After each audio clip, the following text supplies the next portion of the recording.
So intentional use of technology in general, in alignment with this conversation, starts with one question for me, which is, what is this really doing for my life? Welcome to Something More Human. I'm Sam. And I'm Elliot. Post-pandemic, it feels as though our social skills have atrophied. It feels like the barrier to entry to meeting new people and cultivating community is higher than ever before, but we believe that meaningful relationships are the key to a fulfilling life. So we're ditching the surface level conversations to ask and answer questions all about human connection. Join us in creating something more human. Good morning, good afternoon, good evening. Welcome back to the Something More Human show. I'm your host, Elliot. That is my wife. That's my wife. Samantha. And we've got a good one for you today. An AI device that reads minds and is available for pre-order right now before GTA 6. That's incredible. The return of the humanity is in the comments section. Hope Core, and so much more. But first, we've got an event coming up, y'all. 2025 is here, so our first event of the year is January 30th in collaboration with the Denver Press Club. 1 part live podcast, 1 part game show. We're so excited. It is called the Nighttime Secret Society. There are limited seats, and we're, at the time of this recording, halfway sold out. Mm-hmm. So when this comes out, you'll have about 10 days. You'll have a little less because we need to know how many people are going to be You're there. right. You will have a little bit less. Hopefully there'll be some tickets left over. But yeah, it's selling pretty quick, 50 spots. I don't think that anything like this has ever been done. I really do believe that.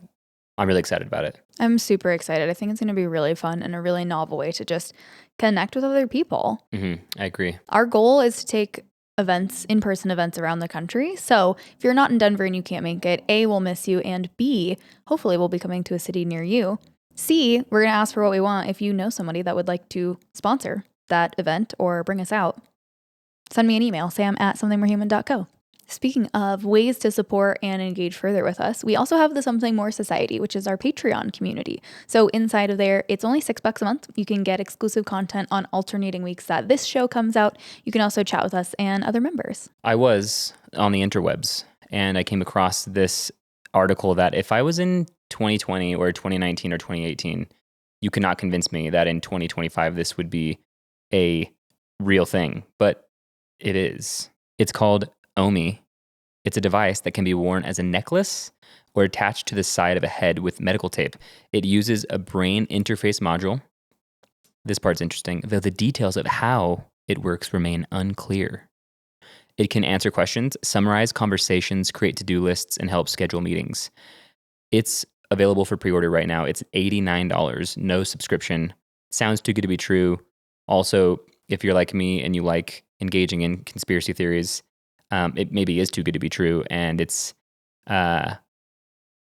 just fascinating. And so I, as I always do, looked at the comments because I like to see what other people think. And so I was thinking, let me do some more research. I'd like to see, okay, this is how Facebook feels. I'm going to go to YouTube and see how they feel over there. So I went to their launch video for this product and read those comments, and they were quite a bit different than they were on Facebook. And then I actually went to their website. What's interesting is that on the article I found it from originally on Facebook, it said that it could read your mind. I'm like, how could they possibly do that? I guess that's sort of like Neuralink. So my interest was piqued. And in the name of our show, when we're talking about human connection, and I've talked about over and over, we've talked about how we could be on our phones less and use technology less and be in person more. I wanted to come at this from as an objective perspective as possible. And so I wanted to go to the website to see, how this thing actually works. And like I said, it is $89. There is no subscription. They have a FAQ page, and the second to last question is, does it read my brain? And the answer, Omi will be able to read your brain data with a separate brain interface module. First version of Omi is shipped audio only with priority access for brain module coming in Q2 of 2025. Clearly, obviously, we are not sponsored by this. I don't even know if this is a good idea, but I did bring it to Sam because I wanted to know what she thinks, and I'd like to know, the audience would like to know, first of all, do you think that are you surprised that something like this is already available? Like, you can literally spend your money right now and get this very soon. Like, are you surprised by that? Okay, I have a couple of thoughts. My first thought is the name Omi is really cute and reminds me of like the little countertop compost thing that turns your trash into dirt. Mm-hmm. What is that called? I don't know, but I feel like Omi is a good name. It is. So I that's what it agree. makes me think of. Why don't you tell me a little bit more about what it does and kind of how it's being marketed? Yes. So on their website, it's very simple. It says ask, share your ideas, or ask anything that's on your mind or in your mind. Learn. Omi will answer knowing everything about you. Their words, not mine. Do. Translate, send emails, summarize, plan, and do more using your voice. It kind of honestly sounds like ChatGPT, but Wearable. yes, it kind of sounds like ChatGPT, but wearable, but also it can read your mind. Well, okay, so the mind reading part, I'm split between like that's super creepy and also like the technology exists for things like adaptive eye tracking for communication. You know, like if you're Mm-hmm. paraplegic, you have a way of communicating with your eye movement or head movement. Mm-hmm. How does that science work? How does that technology work? It's been around, you know, so I think that it exists. Right. Outside of the medical context, so like outside of accessibility in Mm-hmm. this way, where it's sort of like, you guys can watch the YouTube video. They're on a date is one of the scenes. That's a little too far for me. The way that I set my boundaries around maybe technology and AI Mm-hmm. is around tasks that I can do or can spend time on and could better spend my time doing something else, would love to give that to AI Mm. versus things that I really need to be present for, like Sure. capture my thoughts from this like meeting or idea session with a friend. Mm-hmm. That's cool, but if my goal is more personal than it is professional, I don't need a recap of the conversation. I don't need to record it. I need to be present and there alongside the person. It's interesting that you brought up the part about the dating because the first part of the commercial, a young adult is sitting in, it looks like a university class, and next to him are two women that are speaking a foreign language, and they're talking about him, but he has this device on, and so the device listens to him and it tells him, hey, they said that, they're speaking French, but they said that you're cute. It's such an interesting way to start off an ad for your product because that almost feels like an invasion of privacy because maybe they're counting on, maybe they know that he's English, which is why they're speaking the way they are in secret. But now it's like a professional eavesdropper and you know all about that. So maybe you Oh, I know all about that. maybe you would really enjoy it for that aspect. But I just thought that was so funny. And that part kind of threw me off. But then there was a really heartfelt part of the commercial towards the end where it was basically showing an older woman who was clearly struggling with maybe some memory issues, some dementia related issues. And the device was helping her remember the kids that were coming into the room so that she could address them by name. And I thought that was nice. I thought that, as it relates to the theme of the show, which is human connection and discovering how to, cultivate and maintain relationships, I thought maybe this device isn't so bad. Maybe if the device and the information that it captures is, encrypted and is only available for you to use and there is no cloud, which actually isn't the case. There is cloud, then it could be okay, because I thought that part was so nice. That part reminds me, the end of this ad reminds me of the end of 50 First Dates where he's like, makes her a little VHS that sort of is like, I'm your husband, we have a kid, you're pregnant with our child, like we've spent the last however many years together. That's kind of what it reminds me of. Mm-hmm. I also think that this is a great start to a conversation about the gray areas because our society is so polarized. I think we often feel a need to stand on one side of the line or the other. Mm-hmm. And AI is definitely one of those conversations. But when we think about leveraging our technology purposefully and intentionally, especially when it comes to human connection, I think there's a lot of options there. You and I often talk about the challenge of kind of keeping up with life. Like you have a full-time job, you want to hang out with your friends, maybe you have a family, you want to cook food, you want to go to the grocery store. Like there are a lot of demands in day to day and there are only 24 hours in one day. Mm-hmm. So if there are ways that we can outsource some of that time, like meeting recaps or emails or quick updates or reminders, that can be really beneficial. Mm-hmm. Whereas I think the conversation is often focused on like AI taking the jobs of artists or taking the jobs of whatever. Right. What are ways that we can use it so that we have more time to spend with in person with people we love? One of my only issues with this, I'm trying to see the bright side. One of my only issues with this is that if it can read your brain, it can read your mind, will thought crimes become an actual thing? Like, what if you think of something, whatever, really, really nasty, really unfortunate comes to your mind? Can you get in trouble for that? Where is that data going? If it's encrypted, how is it protected? If there is a cloud, do you have an option? It sounds like you do have an option. So I think if this information was, only on your phone and only in your brain, and when it took the information, it didn't do anything with it, didn't send it anywhere, then I could be more on board with it. But because I think you have the option to store it on the cloud, to me, it becomes like a privacy issue. Mm-hmm. And so really quick, it just says that conversations can be stored locally on your phone or on the cloud. Your data is encrypted and everything can be deleted in one click on the Omi app. This is the Humanity in the Comments section segment. Here are some of the comments from the Facebook post, which the post is just a description of the device and a picture. And the picture's caption says, "This wearable AI reads your thoughts, hears conversations, and helps you complete tasks just by thinking." So the first comment on this comment section is, so the company is going to sell your thoughts and feelings to the government or corporations of choice. Yeah, I mean, why is it less than $100? Like all these VR things are kind of pricey. Like they're not outrageous, but they're not maybe at the top of people's next to buy list. Right. A comment that made me think of you instantly that I know that you'll enjoy. Kind of reminds me of Plankton Chum Bucket Mind Control. You want the Krabby Patty formula? You are going to hand deliver it to me personally. No. I knew you'd like that. Sick. So that's so funny. Like there's some heavy stuff, there's some light stuff. There's something for everybody. I wanted to watch the ad to get some objectivity on, their own platform. So I went to their YouTube, found their YouTube. One of the first comments is, "For my grandma with dementia to check her phone for context, she should first remember what a damn phone is and what the damn thing around her neck is. This is snake oil." On their very own page. They haven't responded to any, which I think is interesting. I think that it would mean a lot to the audience. It would mean a lot to the consumer if they would respond to these, because I can see where that person's coming from. Yeah, that's interesting because I think the first thing I said to you about that portion of the ad was that it sounds amazing, but how does it know that these kids have arrived? How does it know who these children are in relationship to this woman? Mm-hmm.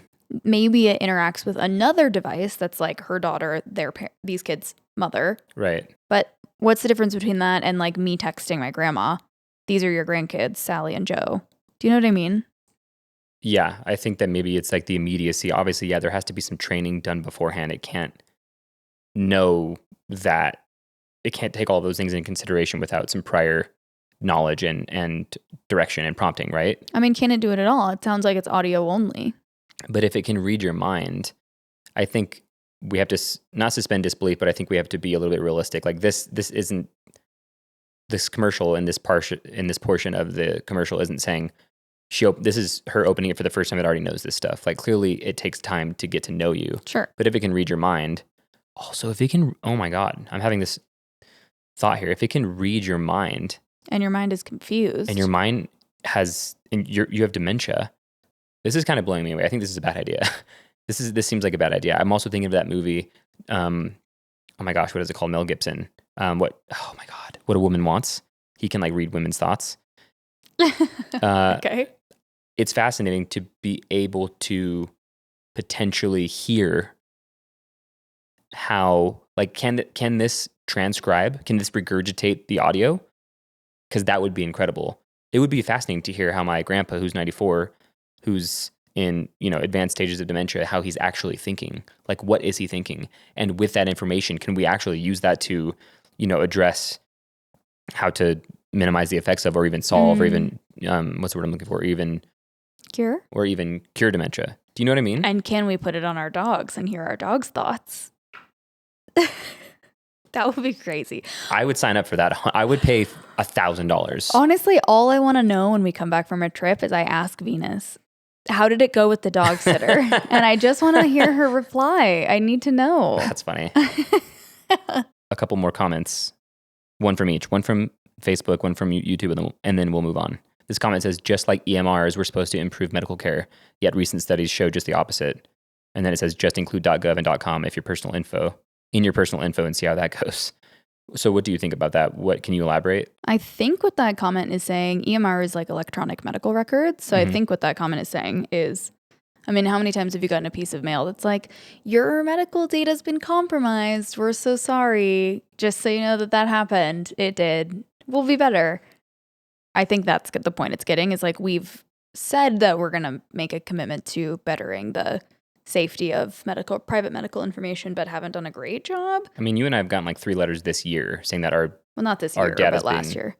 Was it last year? Well, this year is only 11 days old.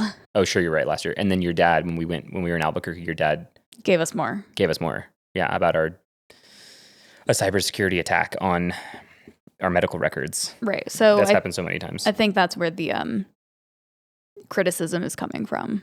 And the last one, I completed the script for an entire Black Mirror episode before this video was over. I would just like to know because I'm on board with most of those comments. Like I do see the potential harm, but for the sake of my words for the year, positive nature, it would be fun to at least make like a comedic skit out of this. For example, in 1 year's time, I could see it happening that fast. We can hear what dogs are thinking. What would that even sound like? Or a Black Mirror. I couldn't help myself. Could you imagine? That would be such a bummer. It would be such a bummer. Yeah. It's just like what we already thought. Yeah. Yeah, so I would like to see a Black Mirror episode that was funny about this. Sure. Something funny, Okay. Because there's so much potential for this in various ways. Is it something more Elliot approved? No. Okay. No. Should we start another segment where we buy random shit? Yes, we buy this and we review it. Nothing super novel. I want it. I want to know how it reads my thoughts, and I want to hear that. If they can do that, if I can know what you think, if I can put it on your brain dude, we could talk about this forever. You would be bored. If I could put this on your brain at night when you're sleeping, see my dreams and hear your dreams, sign me up. $89, no subscription. I'll pay a subscription fee for that. 100%.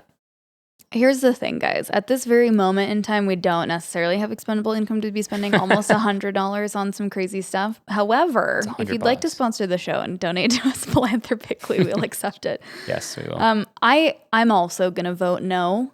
Okay. However, I see it as having benefits. I don't necessarily think that the whole concept of what we talk about is simply use tech less, but rather use it better, use it smarter, use it more intentionally. So I wouldn't personally buy it. However, I do use AI to relieve things off my plate so that I can spend more time doing the things and spending it with people that I care more about. So I think there's a trade-off. I don't think it's wholly bad, but I don't think that I would personally buy it. Speaking of tech for good, you and I have a ritual, which is actually one of my favorites. And it's the only time I feel like I'm not wasting away when I'm on my phone. Before we go to bed, we spend however many TikToks there are in our mutual DMs. And we go through them and we normally laugh and sometimes we cry. And then we go to bed. And maybe that's not the best idea because it's blue light right before we go to bed. Yeah, so maybe we could do that earlier in the night.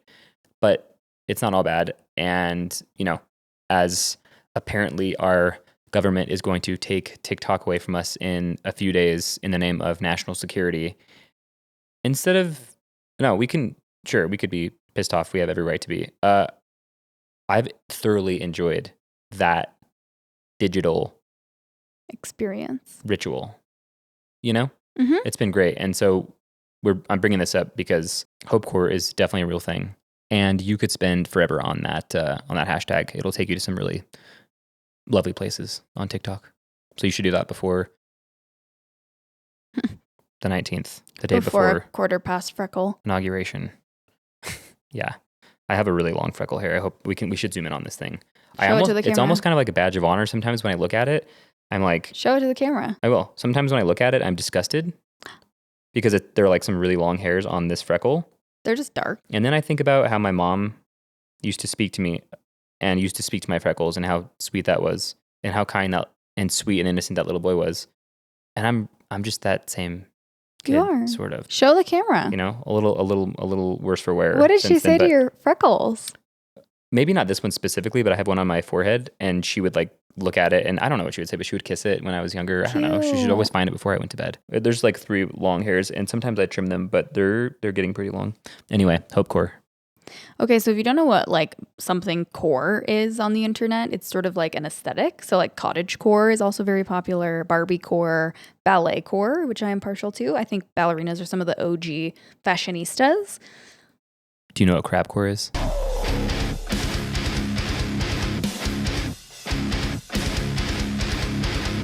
I do not. Okay, go ahead. Okay. So hope core is sort of the idea of like spinning things in a positive light, or when we're feeling disconnected, we often turn to the internet, right? So like, is there a way to make it hopeful and positive and joyous? Dan Harris, when we had him on the show, reminded us of the idea that a problem shared is a problem halved. And I think that kind of goes along the theme of hope core. In a world of doom scrolling, it can be a light. And especially you and I talk a lot about the negative sides of social media. Mm-hmm. So playing with the tension between doom scrolling and falling into like the pit of disconnection and being intentional about the way that we use it. Mm-hmm. You and I found an article from The Sun, and the writer basically said following hope core, or, you know, going down the rabbit hole of that positive side of the internet is sort of like, what does he say? Stockpiling affirmations.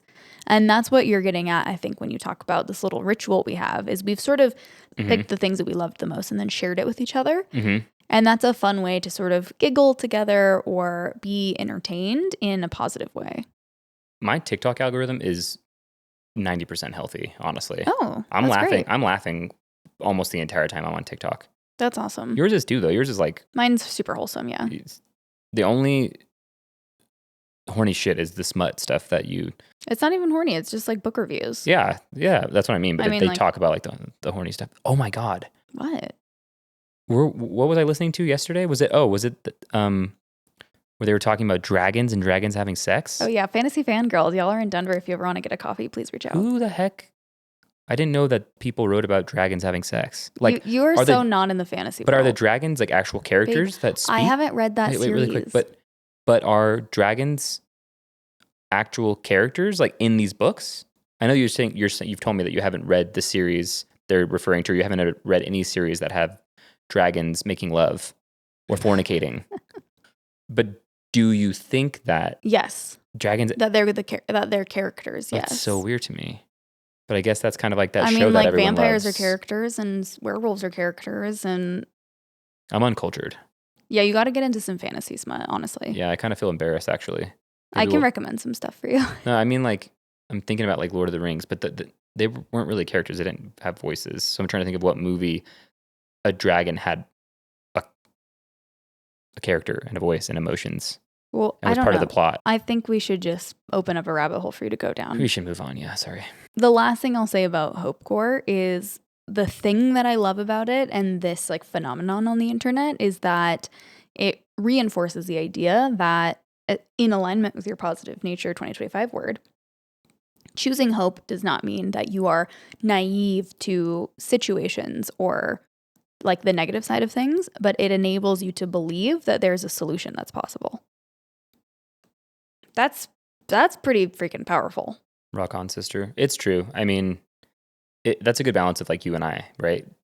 It does not hurt to operate that way, but it doesn't hurt to also know the reality, right? And choose to see the potential. Mm-hmm. You know. Mm-hmm. So intentional use of technology in general, in alignment with this conversation, starts with one question for me, which is, what is this really doing for my life? Mm-hmm. Very simple. What is this really doing for my life? So me, for example, y'all know I love Marco Polo. That's technology. That's something I use every single day. What is it really doing for my life? It enables me to stay connected with some of my very best friends. We did the digital detox, which was the last episode, and my friend Jamie that I reach out to on Marco Polo all the time was like, well, I didn't hear from you for like a week. And I thought, you can't be bad at texting and bad at Marco Polo. That is not allowed because that's the only way that we connect. So, I mean, like we really do. That's how some of my best friends and I stay in touch. It definitely inspires me. I would like to find 2 guys that I can have Marco Polos with. I think it's probably Joe, Yeah, you should. but I'm trying to think. We just, at least my friend group, my men's group, we talk sparingly. Like there are times where we talk, for quite a bit, but there's times where we go like weeks. I would say just try it because if they can get on board with it, it's different than texting. Yeah. And so it feels a little bit different and you can get more out in a succinct period of time. Mm-hmm. Also, Something More Human has a link where you can get 2 months of Marco Polo Plus for free, which is cool because you can watch it on 2 speed and you can take notes, which is what I love. Yeah. Speaking of other intentional ways to use technology, we have an exciting announcement. I'm actually even trying to think about what we just set it up right before we started this episode. You can now leave us a voice message or a voicemail. So I'm going to leave a link in the description. All you have to do is press send a voice message and then you can record it, listen to it back. You can send it anonymously or you can tell us who it's from. Mm-hmm. And if you leave your email, I'm pretty sure that we can actually send you a voice memo back, which is cool. That's super rad. If you have a question that you would love to pose to us or that you would love us to dig deep into, if you have a hot take that maybe you want to share with us and we can react to it, I'm open to hot takes. If you want advice or if you'd like to share a story with us, those are all things that we would love to hear from you.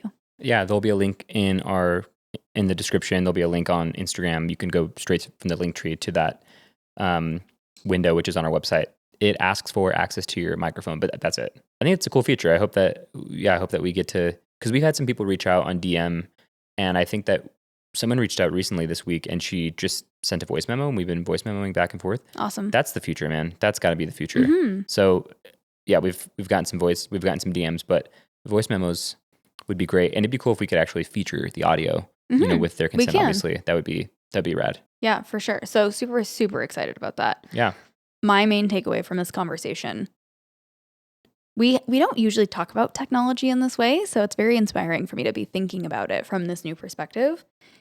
My main takeaway is really we live in an age of technology and there's no escaping it.